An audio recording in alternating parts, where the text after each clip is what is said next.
They say a daughter-in-law should be grateful. My father-in-law said my price for gratitude was $18 million, a signed piece of paper, and a one-way ticket out of my daughter's life. He slid the check across the kitchen table 4 days after I brought her home from the hospital, while my husband sat across from me and said nothing. What none of them knew was that I spent 8 years as a forensic insurance investigator. I find the money people try to hide, and the number on that check, $18 million exactly, was the same number I had flagged in their family's estate audit 6 weeks before my daughter was born. My name is Nora. I was 32 years old, sitting in the kitchen of a house that technically had my name on the mortgage, holding a certified check that was supposed to buy my baby daughter. I did not cry. I did not yell. I picked up the check, held it to the light from the window, and asked my father-in-law one question. Why 18? Let me back up, because you need to understand what kind of family I married into before any of this makes sense. My husband, I will call him by his role, not his name, because that is what he chose to reduce himself to in the end, came from old real estate money, Chicago money, the kind of wealth that gets a building named after you and then spends the next 40 years making sure everyone in a 10-mile radius knows it. His father, whom I will call my father-in-law, had built a commercial property empire from a foundation his own father laid in the 70s. It was legitimate mostly, on the surface.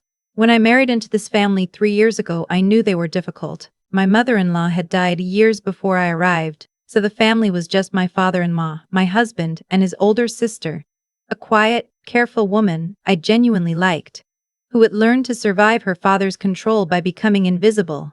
She and I used to sit on the back porch of the family's main house during Sunday dinners, drinking wine and saying very little, which was its own kind of language between us.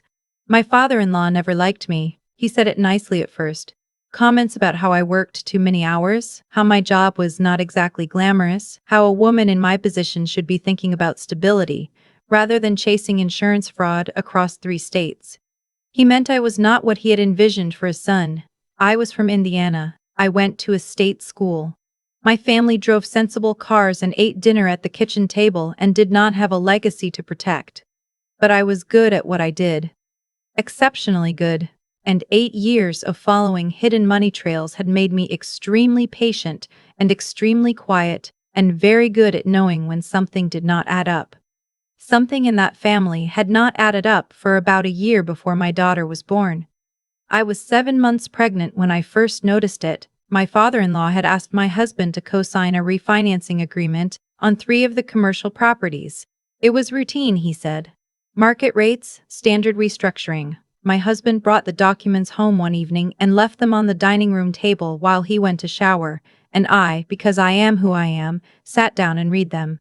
I was not snooping.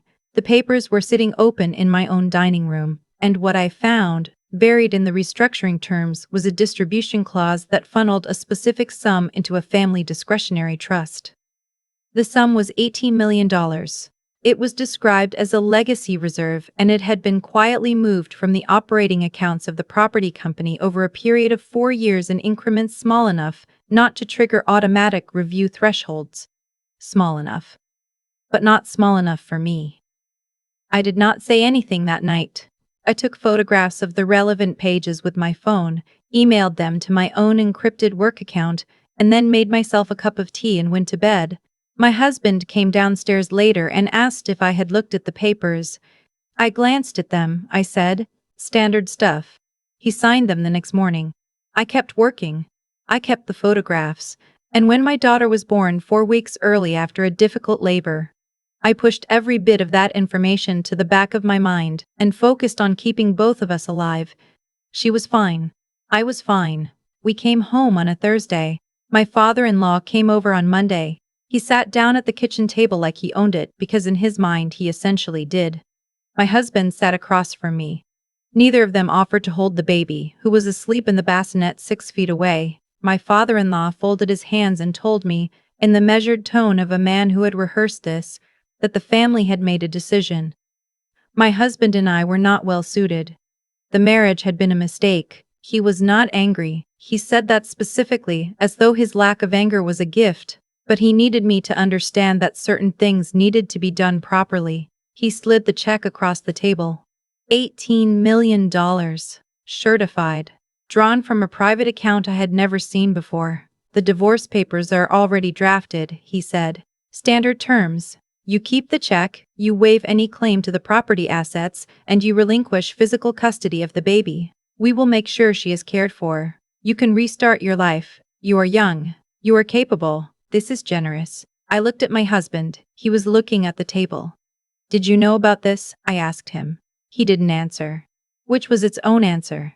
I picked up the check. I held it to the light from the window and asked my father-in-law why 18.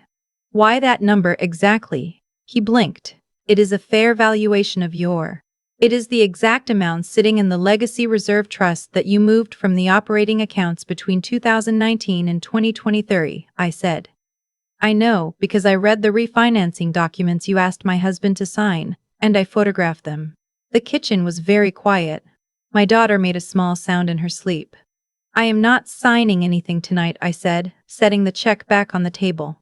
But I will take this, because I want the account number. I folded the check and put it in the pocket of my robe. My father-in-law's jaw was working silently. My husband had finally looked up from the table, and the expression on his face was one I had not seen before. Not anger. Something closer to fear. I stood up, picked up my daughter, and walked upstairs. There is a particular kind of clarity that comes over you when you have been betrayed by everyone in the room at once.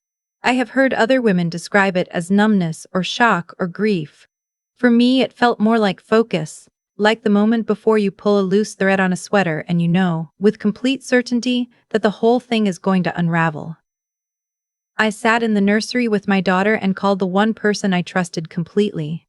Her name was Nora. She was my supervisor for 6 years before she left the firm to start her own forensic accounting practice in Denver, and she was the sharpest financial mind I had ever encountered.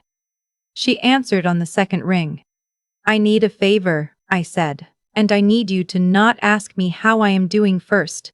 She laughed once. Talk. I talked for 20 minutes. I told her about the refinancing documents, the $18 million, the Legacy Reserve Trust, and the check now sitting folded in my bathrobe pocket. I told her about my husband's silence at the table. I told her about the divorce papers my father-in-law had described as already drafted. Renata was quiet for a moment after I finished. You still have those photographs? She asked. On an encrypted server that only I have the password to. Good. Don't touch the check, don't cash it, and don't return it. I need you to photograph the account number on the front and send it to me tonight. Can you do that? Yes. And Nora. She paused. Do you have somewhere safe you can go? Not a hotel. Somewhere off their radar. I thought about my sister-in-law. The quiet woman from the back porch. She had texted me 3 times since the baby was born, each message more careful than the last, and I had read something in that carefulness, a kind of apology for something she had not yet said out loud.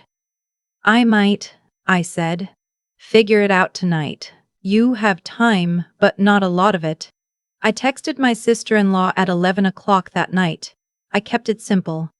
I said I needed to talk, that it was serious, and that I did not want my husband to know I had reached out. She called me back in 4 minutes. I knew he was going to do it, she said.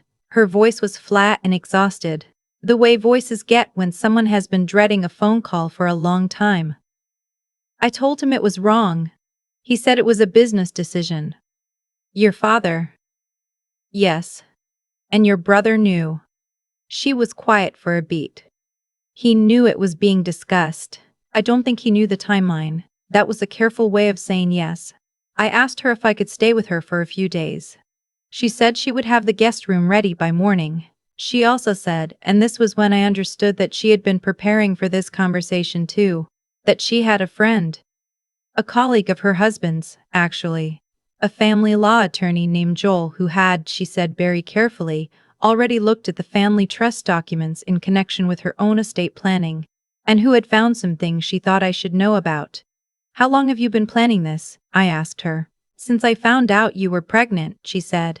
I love my father. But I love my niece more. I left at 6 in the morning before my husband was awake. I packed 2 bags, one for me, one for the baby. and I took every financial document in the house that had my name on it. I also took the check. Renata had already worked through the night. By the time I arrived at my sister-in-law's apartment, there was a message waiting on my phone with a summary of what she had found. The 18 million in the Legacy Reserve Trust was not, technically, my father-in-law's money to give. It had been accumulated through the commercial property company, which was structured as a family LLC with 4 named beneficiaries: my father-in-law, his 2 children, and, since our marriage, my husband's spouse. Which meant me. I was a beneficiary of the LLC.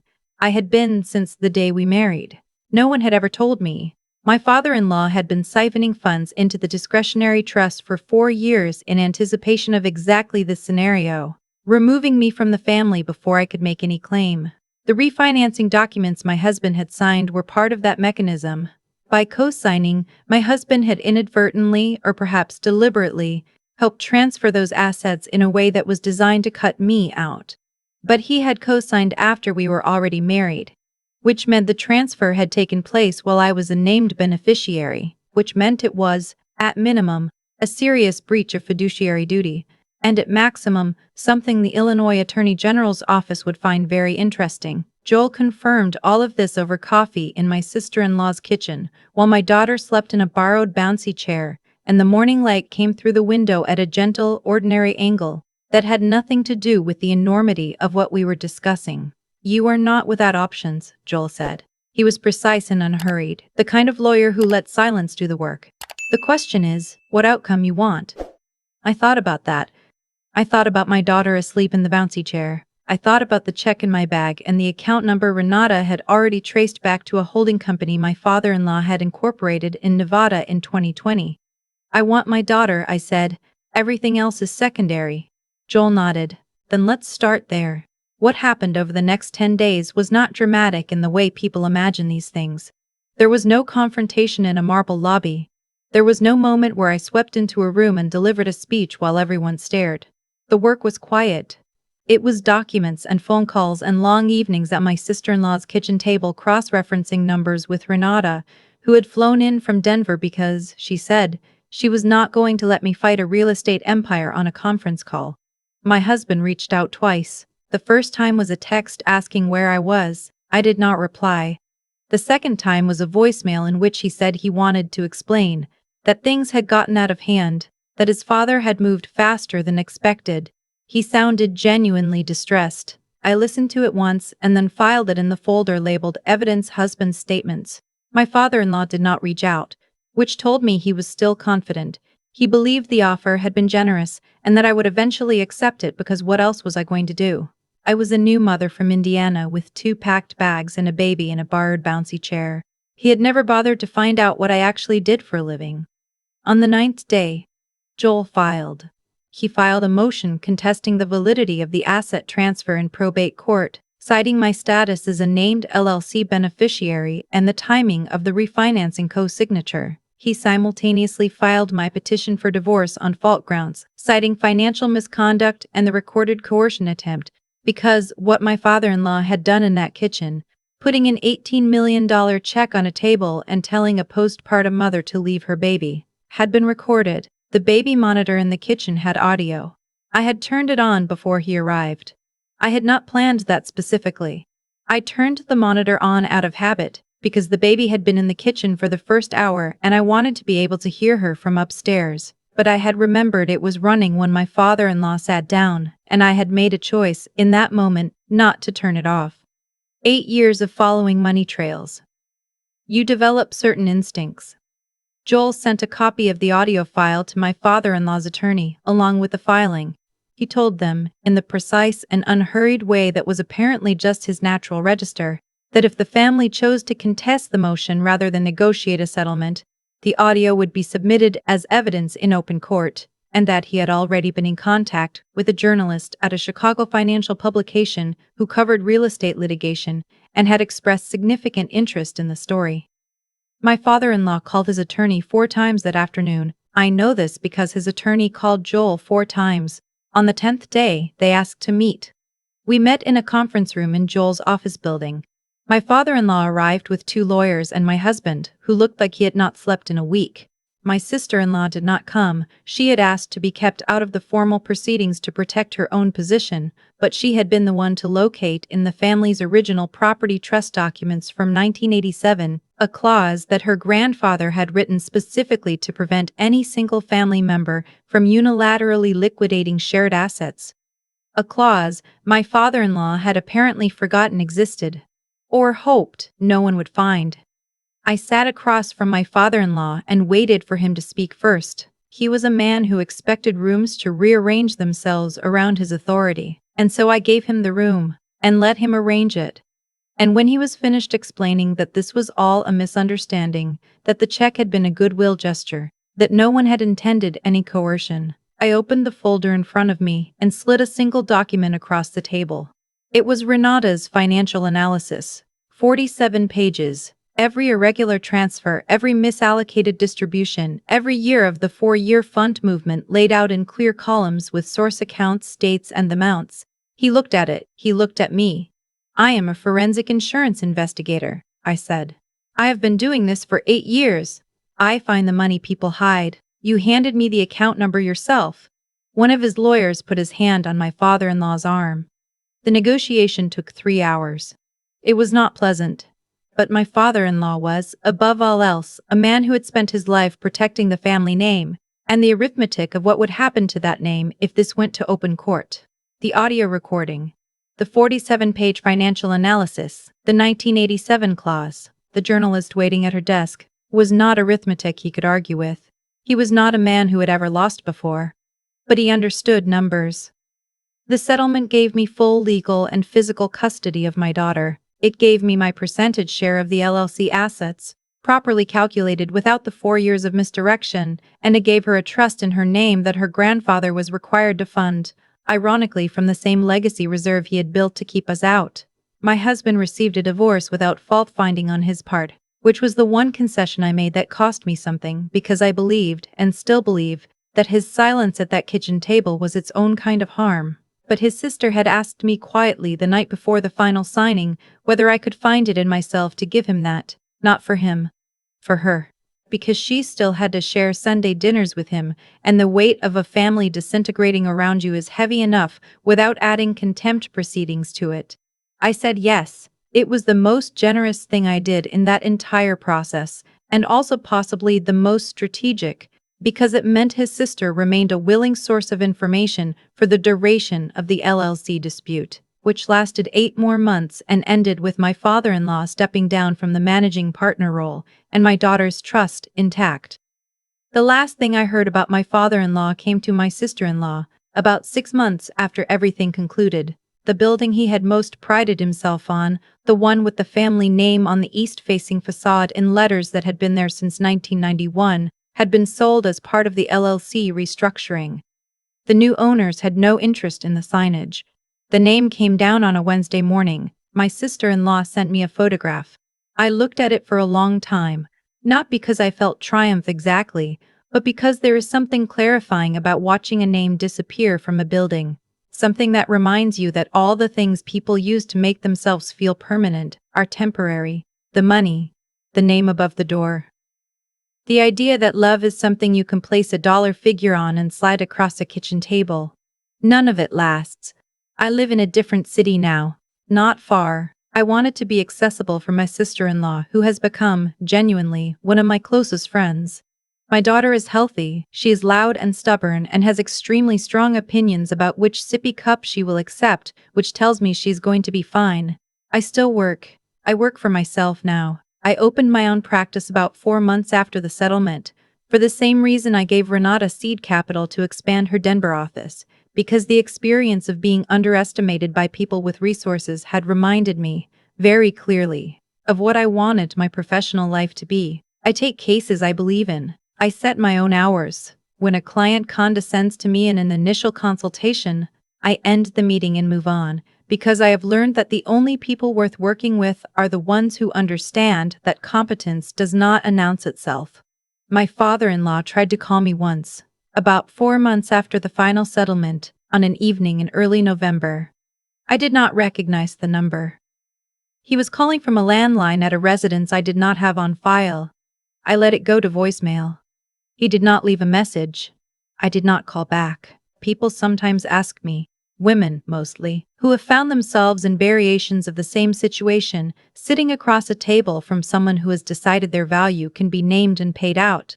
They ask me what I wish I had known beforehand. I tell them this: the people who believe they can purchase your choices have almost always made a critical error. They have confused financial power with information advantage. They assume that because they have more money, they also know more. They stop asking questions about the people around them because the answers have always been arranged in their favor. That is the gap. That is where you work. When my father-in-law slid that check across the table, he was not seeing me. He was seeing a category: young woman, new mother, modest background, probably frightened. He had made that assessment the first time we met, and he had never revised it, because he had never needed to. His money had always moved faster than his curiosity. He did not know what I did. He did not know what I had already found.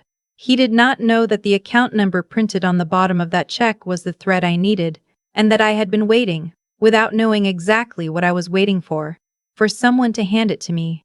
He handed it to me himself. This is what I want you to take from this. If you are in a version of this situation right now, the people who try to reduce your worth to a number are almost always protecting something that cannot survive scrutiny.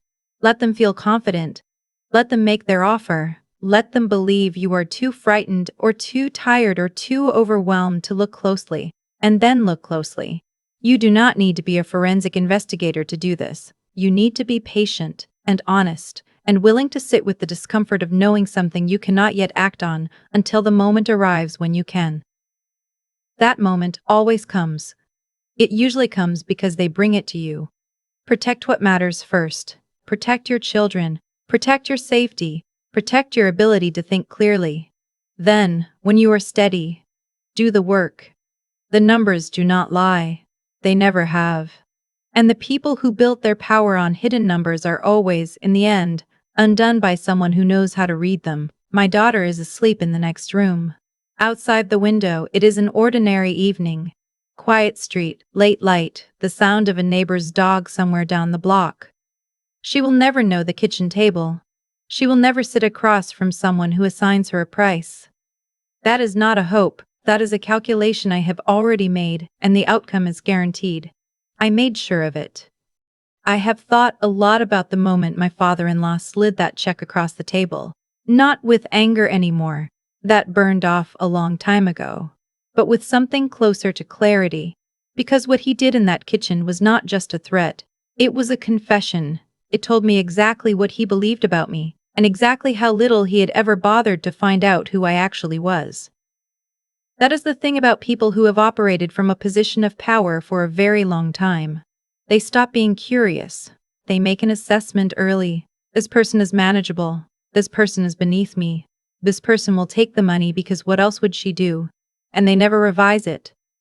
They don't ask questions because the answers have always arranged themselves in their favor. And that certainty, that absolute confidence in their own read of the room, is precisely where they become vulnerable. My father-in-law spent 4 years carefully moving money he believed was invisible. He spent months drafting paperwork he believed was airtight. He walked into my kitchen believing he had already won, and he handed me, in one gesture, the account number that unraveled everything. I did not plan that. I want to be honest about that because I think there is something dishonest about looking back on a hard situation and making it sound like you had it figured out from the start. I was exhausted. I had a 4-day-old baby and 2 packed bags and a check in my bathrobe pocket and no idea yet what I was going to do with any of it. What I had was the habit, built over 8 years of following money through places people thought it was safe, of paying attention when something did not add up. And $18 million is a very specific number to offer a woman you claim to be helping. I think the most important decision I made in that entire period was the decision to slow down. To not respond immediately. To protect my daughter first, get somewhere stable, and only then start pulling the thread. Every instinct I had was screaming at me to fight back right away. To call a lawyer that same night, to fire off a response to my husband's voicemail. I did none of those things. I sat with what I knew, kept it quiet, and let my father-in-law believe his offer was still on the table while Renato worked through the numbers, and Joel read documents that were older than my marriage. That patience was not passive. It was the hardest active choice I made. And it is the thing I would tell anyone who finds themselves in a version of this situation, not the financial details, not the specific legal maneuvers, but that slow down. The people trying to rush you are doing it because speed benefits them. Your steadiness is your advantage. What happened to my father-in-law was not luck, and it was not punishment handed down from somewhere outside the situation. It was consequence. He built something on a foundation that could not survive scrutiny, and he made the mistake of bringing that foundation into contact with someone whose entire professional life was built around scrutiny.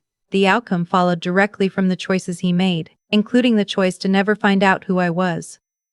My daughter is going to grow up knowing that our mother did not fold, not because I am exceptional, but because I understood something my father-in-law never did, that the people who try to reduce your worth to a number are almost always the most afraid.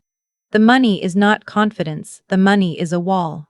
And walls, if you look long enough, always have a door. I found the door, I walked through it, and I closed it behind me.